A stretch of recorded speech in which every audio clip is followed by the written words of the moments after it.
Hi, this is your buddy, Dr. John Iselohi. There has been lots of furore over the expulsion of Pastor Iluyomade from the Redeemed Christian Church of God. According to the story making the rounds, after celebrating Pastor Siju's birthday, things spiraled out of control, whereby he was suspended and later part he was expelled. Now let's look at the whole scenario. Just some few weeks after the death of Pastor Wigwe, that birthday was celebrated. But there were some things that went on in that birthday celebration, like the invitation of a secular musician, Flavor.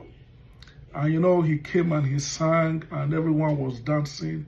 And those songs are not songs that has a godly flavor.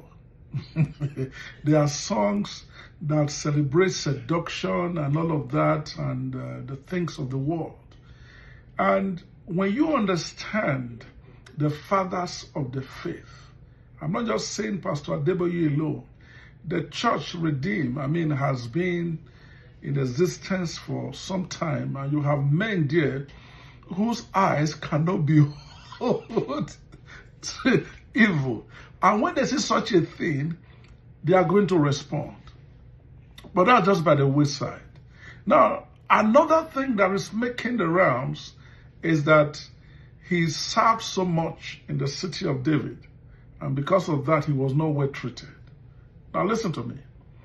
If you are in a church that have branches, you must understand that as a pastor, you can be transferred at any given time. Even if you build a city, it beholds or at the discretion of general overseer to transfer you at any time. But there is this challenge that when pastors who have been in a place are transferred, the members will be making different statements, like the man is being oppressed. He has labored, they don't want him to enjoy it. And any pastor that succumbs to such statement will lose his reward here on earth and in heaven. If you are a pastor and you are doing anything, you are doing it for God.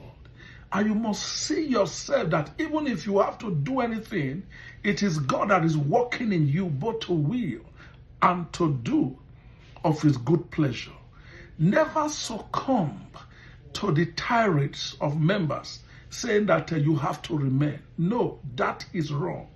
Even if you do anything, it is the grace of the general overseer that is flowing into your life. It's the grace of Pastor Adeboye that the Iluyomades were able to access by virtue of their being in the Redeemed Christian Church of God. So this issue of saying that he did this, he did that, he was not well treated, you have to also understand that general overseers, they have channels of getting information. It could be direct or indirect. You don't know what Pastor Adeboye or the elders of the Redeemed Christian Church must have heard. That is why when you are under suspension, the use of your tongue must be very discreet. And my advice to Pastor Iluyomade, please close your ears to those who are praising you to the high heavens that you did this, you did that. You were walking under the grace of Pastor Adeboye. And that grace is being replicated in many parts of the world. Humble yourself. Even if you have to be an ordinary member for restitution purposes, go and do it. And let us take this thing out of the social media. Because when you are a pastor, you are working for God, not for the mission. The mission is just a vehicle for you to work for God. My prayer is that this issue will be resolved and everyone will be restored to the glory of God. God bless you.